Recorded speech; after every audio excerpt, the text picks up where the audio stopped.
Whenever you need a chart in PowerPoint, you don't need to create a new one from scratch. Instead, you can embed Excel charts in your slides. First, I'll right-click on my chart in Excel and copy it. Then I'll go back to PowerPoint and right-click on my slide.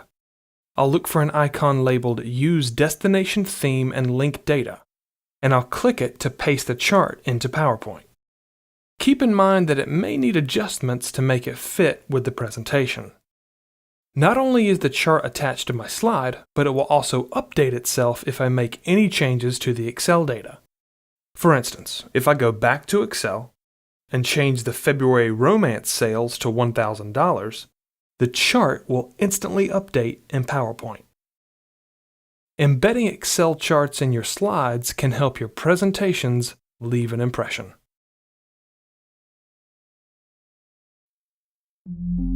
Goodwill Community Foundation, creating opportunities for a better life.